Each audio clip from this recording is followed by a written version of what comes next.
Hello दोस्तों, सामान्य अध्ययन के मेरे इस चैनल बीसी लर्निंग में आपका स्वागत है। दोस्तों, आधुनिक भारतीय इतिहास पर मैं अपनी अगली प्रस्तुति के साथ आपके सामने उपस्थित हूं।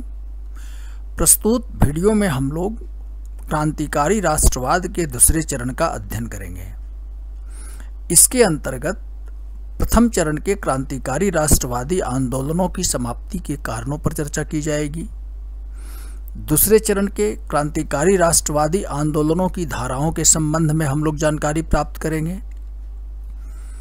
इसके अतिरिक्त इन क्रांतिकारी आंदोलनों की कुछ सामान्य विशेषताओं पर चर्चा की जाएगी। इसके साथ साथ दूसरे चरण के प्रमुख घटनाक्रम जो प्रारंभिक परीक्षाओं के दृष्टिकोण से अत्यंत उपयोगी हैं और अक्सर इससे संबंधित प्रश्न परीक्षाओं में पूछे जाते हैं, उन पर भी हम लोग चर्चा करेंगे।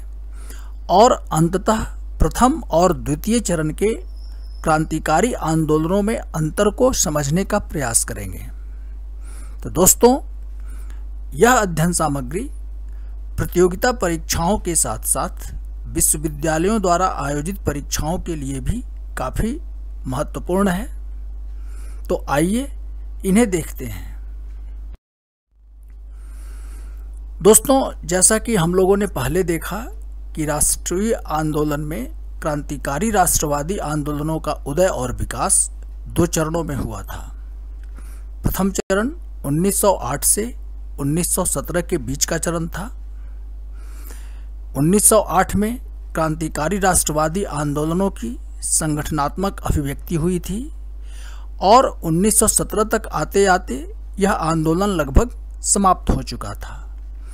इस विषय पर हम लोगों ने क्रांतिकारी राष्ट्रवाद का उदय, इससे संबंधित जो मेरा वीडियो है प्रथम चरण से संबंधित, उसमें हम लोगों ने चर्चा कर लिया है। अब प्रश्न यह उपस्थित होता है कि प्रथम चरण के क्रांतिकारी राष्ट्रवादी आंदोलनों की समाप्ति आखिर क्यों हो गई। तो इसके लिए दो कारण उत्तरदायी थे प्रमुख रूप से। पहला कि प्रथम विश्व युद्ध की अवधि में सरकार के क्रूर दमन से आतंकवादी गतिविधियां प्रायः समाप्त हो गई, क्योंकि क्रांतिकारी आंदोलन सरकार विरोधी थे। अतः सरकार ने भी अत्यंत क्रूरता से इस आंदोलन का दमन किया था।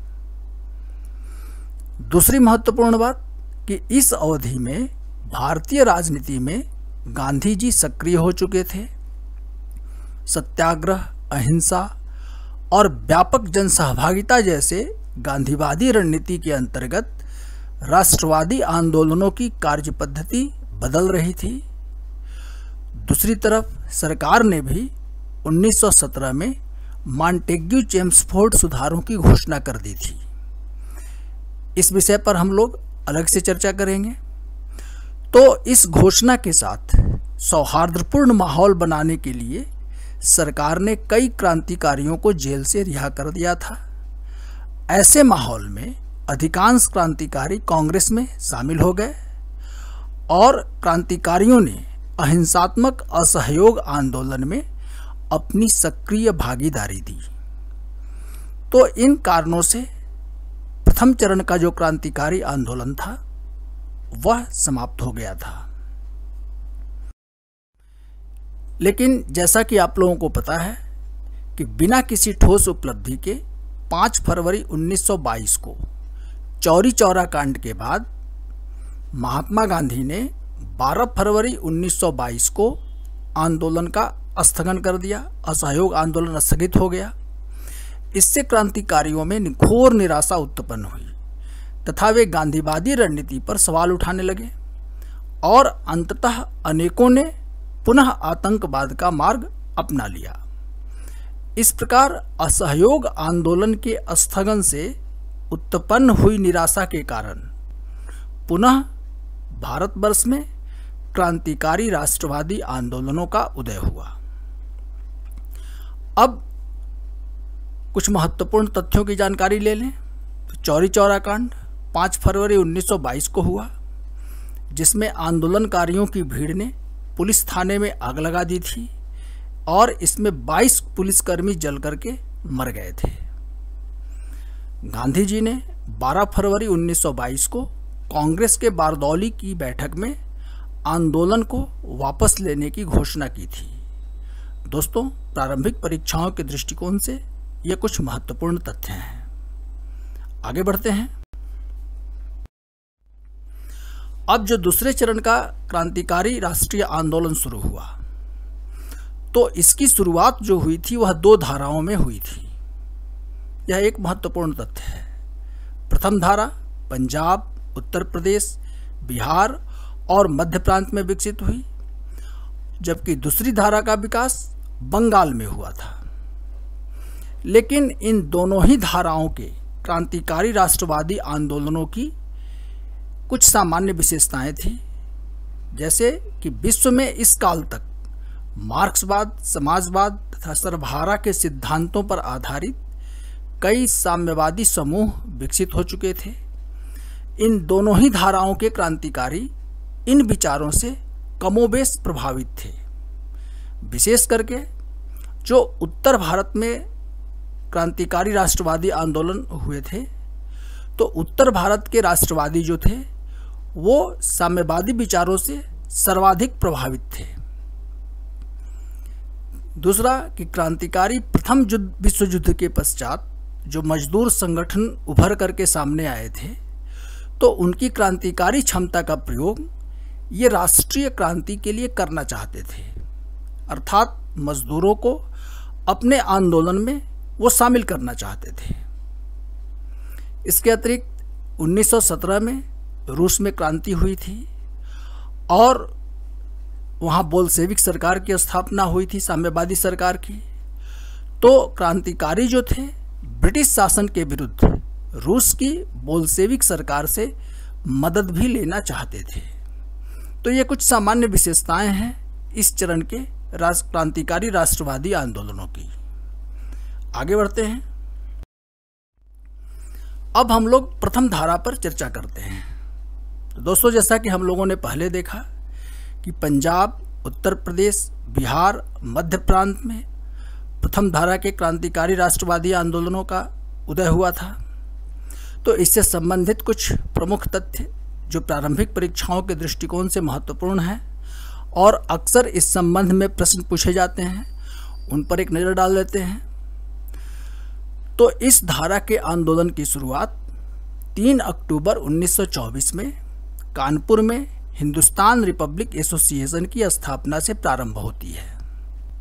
यह एक महत्वपूर्ण तथ्य है कि हिंदुस्तान रिपब्लिक एसोसिएशन की स्थापना 3 अक्टूबर 1924 में कानपुर में हुई थी और इसकी स्थापना सचिंद्र सान्याल ने किया था, अर्थात क्रांतिकारियों ने इनके घर में बैठक करके इस संगठन की स्थापना की थी।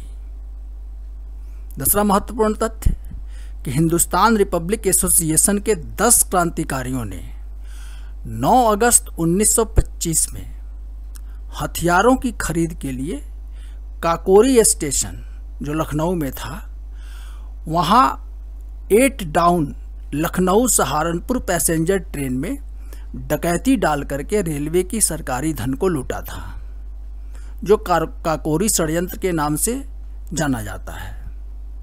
यह भी प्रारंभिक परीक्षाओं के दृष्टिकोण से महत्वपूर्ण तथ्य है।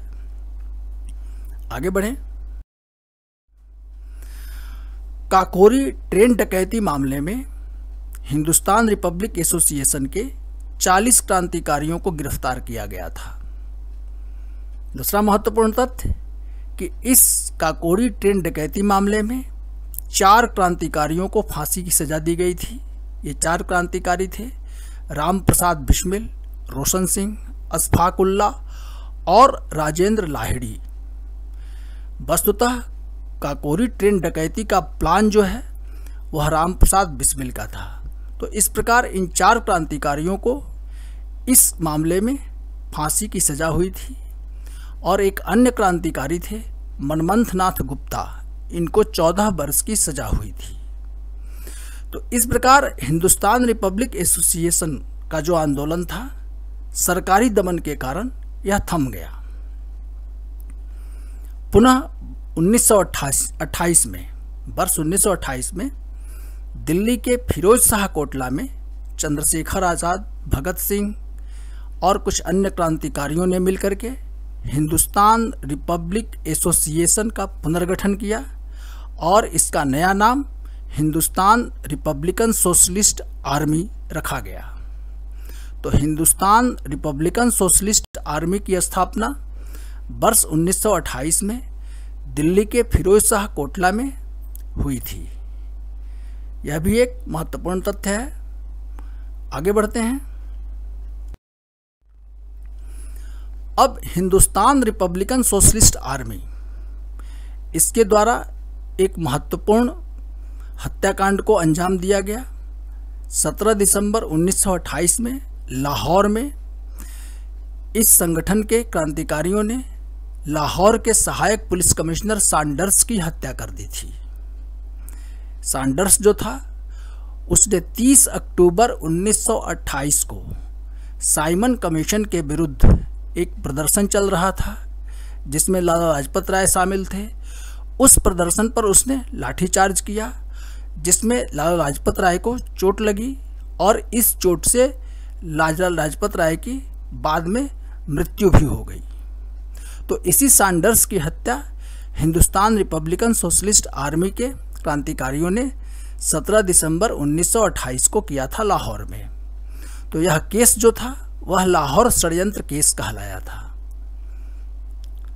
23 मार्च 1931 को भगत सिंह, सुखदेव और राजगुरु, इन 3 क्रांतिकारियों को लाहौर षड्यंत्र केस में, जो कि पुलिस कमिश्नर सैंडर्स की हत्या से संबंधित था, इसमें फांसी दी गई थी। तो लाहौर षड्यंत्र केस में 3 क्रांतिकारियों को फांसी हुई 23 मार्च 1931 को, भगत सिंह, सुखदेव और राजगुरु को। तो 23 मार्च के दिन को भारतवर्ष में शहीद दिवस के रूप में मनाया जाता है। आगे बढ़ें। नौजवान भारत सभा और लाहौर छात्र संघ, इन दोनों ही संगठनों का की स्थापना जो है सो भगत सिंह के द्वारा की गई थी और इन संगठनों के स्थापना का उद्देश्य जो था वह जनता के बीच साम्यवादी विचारों का प्रचार प्रसार करना था। तो यह भी एक महत्वपूर्ण तथ्य है। आगे बढ़ते हैं। भगत सिंह और बटुकेश्वर दत्त, इन लोगों ने 8 अप्रैल 1929 को दिल्ली में सेंट्रल लेजिस्लेटिव असेंबली में बम फेंका और यह बम उस समय जो पब्लिक सेफ्टी बिल पास किया गया था लेजिस्लेटिव असेंबली के द्वारा, तो इसी के विरोध में इन लोगों ने बम फेंका था 8 अप्रैल 1929 को। यह बम हानिकारक नहीं था और इसका उद्देश्य किसी की हत्या करना नहीं था। क्रांतिकारियों ने अपने पर्चे में कहा था कि इसका उद्देश्य सोए हुए को जगाना और बहरों को सुनाना है। यह भी एक महत्वपूर्ण तथ्य है। 27 फरवरी 1931 को इलाहाबाद के अल्फ्रेड पार्क में चंद्रशेखर आज़ाद की पुलिस के साथ मुठभेड़ में मृत्यु हो गई थी। आज़ाद ने स्वयं को गोली मार ली। एक अन्य महत्वपूर्ण तथ्य कि 13 मार्च 1940 को जालियांवाला बाग हत्याकांड का जो मुख्य आरोपी था जनरल ओ डायर, इसको पंजाब के उधम सिंह ने लंदन में गोली मारी थी। तो यह भी एक महत्वपूर्ण तथ्य है और अक्सर इनसे संबंधित प्रश्न परीक्षाओं में पूछे जाते हैं, प्रारंभिक परीक्षाओं में। आगे बढ़ते हैं। अब हम लोग उत्तर भारत के क्रांतिकारी राष्ट्रीयवादी आंदोलनों की विशेषताओं को देखेंगे। तो दोस्तों, उत्तर भारत के क्रांतिकारी राष्ट्रवादी आंदोलन की कुछ मुख्य विशेषताएं थी। जैसे पहला कि इस धारा के क्रांतिकारी पूर्णतः साम्यवादी सिद्धांतों से प्रभावित थे। इसकी चर्चा हम लोगों ने पहले किया है। उन्होंने अपना लक्ष्य राजनीतिक क्रांति के साथ साथ सामाजिक आर्थिक क्रांति लाकर शोषण की प्रक्रिया को समाप्त करना भी निर्धारित किया था। ये औपनिवेशिक सरकार के साथ साथ अन्य शोषकों जैसे पूंजीपतियों एवं जमींदारों के विरुद्ध भी संघर्ष चलाने के पक्षधर थे, जैसा कि हिंदुस्तान रिपब्लिक एसोसिएशन और हिंदुस्तान रिपब्लिकन सोशलिस्ट आर्मी के घोषणा पत्रों से स्पष्ट होता है। तो यहाँ जो क्रांतिकारी थे वो औपनिवेशिक सरकार के साथ साथ पूंजीपतियों एवं जमींदारों इनके विरुद्ध भी आंदोलन छेड़ना चाहते थे और ये चाहते थे कि भारत में हर प्रकार का जो शोषक वर्ग है वो समाप्त हो जाए। यहाँ गांधीवादी रणनीति से भिन्नता नजर आती है, क्योंकि गांधी जी की मान्यता थी कि राष्ट्रवादी आंदोलन में समाज के सभी वर्गों की एकजुटता आवश्यक है। इसे हम लोग आगे गांधीवादी रणनीति में जो आंदोलन हुए उसके अंतर्गत इसकी चर्चा हम लोग करेंगे। आगे बढ़ते हैं। उत्तर भारत के क्रांतिकारी राष्ट्रवादी आंदोलन की जो दूसरी प्रमुख विशेषता है वह यह है कि उत्तर भारत के क्रांतिकारी राष्ट्रवादियों के पास ब्रिटिश सरकार का विकल्प मौजूद था। इनके घोषणा पत्र के अनुसार ये समाजवादी विचारधारा से प्रेरित संयुक्त राज्यों के संघीय गणतंत्र की स्थापना करना चाहते थे, जिसमें रेलवे तथा बड़े बड़े उद्योगों का राष्ट्रीयकरण करने जैसी बातें कही गई थी। तीसरी जो प्रमुख विशेषता है कि क्रांतिकारी अपने उद्देश्यों की प्राप्ति के लिए अब हिंसा को अनिवार्य नहीं मानते थे, परंतु इसे पूर्णतः छोड़ना भी नहीं चाहते थे।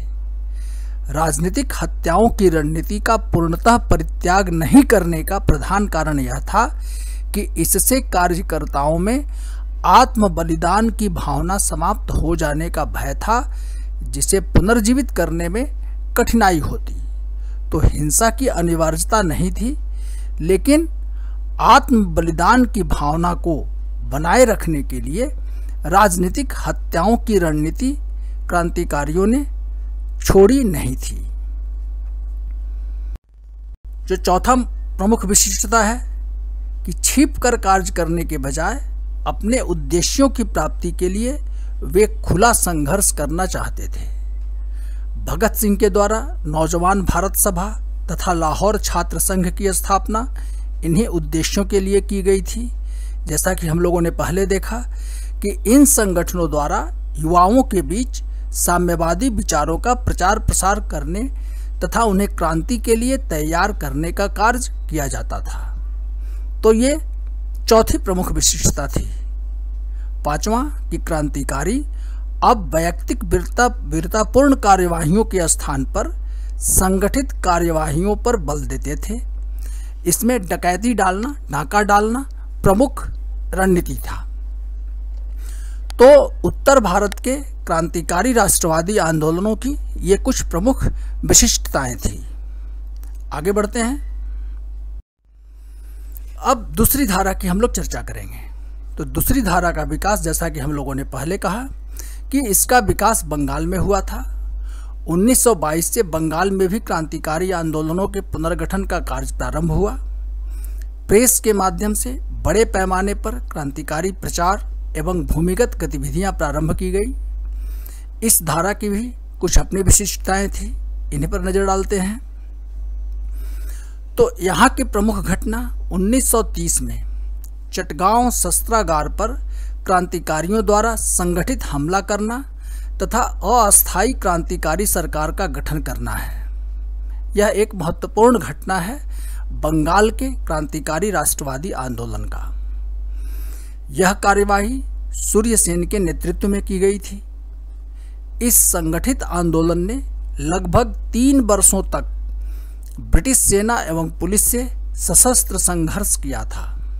यह एक महत्वपूर्ण तथ्य है। 1933 में सूर्यसेन को फांसी मिली और सूर्यसेन की फांसी के बाद यह आंदोलन प्रायः समाप्त हो गया। अब बंगाल के क्रांतिकारी राष्ट्रवादी आंदोलनों की विशेषताओं पर एक नजर डालते हैं। तो बंगाल के क्रांतिकारियों ने गांवों से प्रांतीय स्तर तक कांग्रेस संगठनों में कार्य करना भी जारी रखा, जो उत्तर भारत के क्रांतिकारी राष्ट्रीय आंदोलन से अलग था। इनकी मान्यता थी कि गांधी जी के नेतृत्व में ही कांग्रेस का जनाधार विकसित हुआ है अतः कांग्रेस के अंदर कार्य करने से उन्हें ग्रामीण एवं छोटे शहरों के स्तर पर आसानी से कार्यकर्ता उपलब्ध हो सकेंगे। अतः बंगाल के जो क्रांतिकारी थे वो कांग्रेस के सदस्य भी बने रहे। दूसरा कि इस क्षेत्र के क्रांतिकारियों ने उत्तर भारत के आंदोलनों के विपरीत व्यापक सामाजिक आर्थिक कार्यक्रमों एवं विचारधारा को नहीं अपनाया था। वे जमींदारों के विरुद्ध कृषकों का समर्थन करने में असफल रहे। इसके स्थान पर उन्होंने संगठित तौर पर सशस्त्र संघर्ष की नीति का ही अधिकांशतः सहारा लिया था। तो उत्तर भारत के जो क्रांतिकारी राष्ट्रवादी आंदोलन थे उसके विपरीत जो बंगाल के क्रांतिकारी राष्ट्रवादी आंदोलन थे, इसमें जो जमींदारों और जो पूंजीपति थे उनके विरुद्ध इन्होंने संघर्ष नहीं छेड़ा। आगे बढ़ते हैं कि उत्तर भारत से भिन्न इस क्षेत्र के आंदोलनों की एक अन्य विशेषता इनमें महिलाओं की सक्रिय भागीदारी थी। अर्थात बंगाल के क्रांतिकारी राष्ट्रवादी आंदोलन में महिलाओं ने अपनी सक्रिय भागीदारी दी। इनके कार्यों में क्रांतिकारियों को शरण देना, संदेश एवं शस्त्र पहुंचाना और आवश्यकता के अनुसार अन्य कार्य करना भी शामिल था। कुछ प्रमुख क्रांतिकारी महिलाओं के नाम हैं सुनीति चौधरी, बीना दास, शांति घोष, कल्पना दत्त। ये कुछ प्रमुख क्रांतिकारी महिलाएं थी बंगाल की। तो बंगाल में जो क्रांतिकारी राष्ट्रवादी आंदोलन शुरू हुआ दूसरे चरण में, उसकी ये कुछ प्रमुख विशिष्टताएं हैं। आगे बढ़ते हैं। अब हम लोग प्रथम चरण के जो क्रांतिकारी राष्ट्रवादी आंदोलन थे और द्वितीय चरण के जो क्रांतिकारी आंदोलन थे उनमें अंतर क्या था, उस अंतरों को समझने का प्रयास करते हैं। तो प्रथम चरण के क्रांतिकारियों के उद्देश्य सीमित थे, जैसा कि हम लोगों ने पहले चर्चा कर लिया है इस विषय पर, और ब्रिटिश शासन के विकल्प का उनके पास अभाव था। वहीं दूसरे चरण के क्रांतिकारियों के पास एक व्यापक सामाजिक आर्थिक कार्यक्रमों वाली शासन व्यवस्था की स्पष्ट रूपरेखा थी। थोड़ा याद ताज़ा कर लें कि प्रथम चरण के जो क्रांतिकारी आंदोलन थे उनके उद्देश्य क्या थे। तो उनका उद्देश्य था कि ब्रिटिश अधिकारियों में दहशत फैलाना हत्याओं के द्वारा, जनमानस से औपनिवेशिक शासन के भय को समाप्त करना, और तीसरा जनता में राष्ट्रीय चेतना जगाना। दूसरा जो प्रमुख अंतर था, तो कार्य पद्धति के स्तर पर भी दोनों चरणों के क्रांतिकारियों में भिन्नता थी। जैसे प्रथम चरण के आंदोलन वैयक्तिक वीरतापूर्ण कार्यवाहियों पर केंद्रित थे, वहीं दूसरे चरण में संगठित रूप में सरकारी संस्थानों पर हमला करना एवं इसमें रुकावट डालने वाले अधिकारियों की हत्या करने से संबंधित कार्यवाही की गई। तीसरा जो प्रमुख अंतर था कि पहले चरण के छिपे स्तर पर कार्य करने की रणनीति के विपरीत दूसरे चरण में क्रांतिकारियों ने खुले रूप में कार्य करते हुए जनता को अपनी नीतियों से अवगत कराने का कार्य किया, जो पहले चरण में नहीं था। चौथा कि प्रथम चरण के क्रांतिकारी आंदोलनों के विपरीत द्वितीय चरण में महिलाओं की सक्रिय भागीदारी थी, जैसा कि हम लोगों ने पहले इस विषय पर भी चर्चा कर लिया है। यह दूसरे चरण की एक प्रमुख विशिष्टता है। पांचवा कि प्रथम चरण के अधिकांश नेताओं के, विशेषकर बंगाल में, विचारधारा में रहस्यवाद की झलक मिलती है। अर्थात प्रथम चरण का जो क्रांतिकारी आंदोलन था वह धार्मिक स्वरूप का था। इसी प्रकार इस चरण में धर्म का सहारा लिया गया था। इसके विपरीत दूसरे चरण में दोनों धाराओं के आंदोलन धर्मनिरपेक्षता के सिद्धांतों पर संचालित हुए। तो ये प्रथम चरण और द्वितीय चरण के क्रांतिकारी राष्ट्रवादी आंदोलनों में कुछ प्रमुख अंतर हैं। आगे बढ़ते हैं। अब अगर हम उपलब्धियों की चर्चा करें तो किसी विशिष्ट उपलब्धि की अगर बात की जाए तो क्रांतिकारी कुछ भी हासिल करने में विफल रहे, लेकिन केवल उपलब्धियों के आधार पर क्रांतिकारी आंदोलनों का मूल्यांकन एक पक्षीय होगा, विशेषकर तब जबकि कांग्रेस के द्वारा 1920 से 23 1930-34 और 1942 में संचालित आंदोलनों की भी कोई ठोस उपलब्धि नहीं रही। लेकिन जिस प्रकार कांग्रेस का प्रत्येक आंदोलन राजनीतिक जनजागृति उत्पन्न करने तथा औपनिवेशिक शासन पर दबाव डालने में सफल रहा, उसी प्रकार क्रांतिकारी आंदोलनों ने भी इस दिशा में महत्वपूर्ण भूमिका निभाई।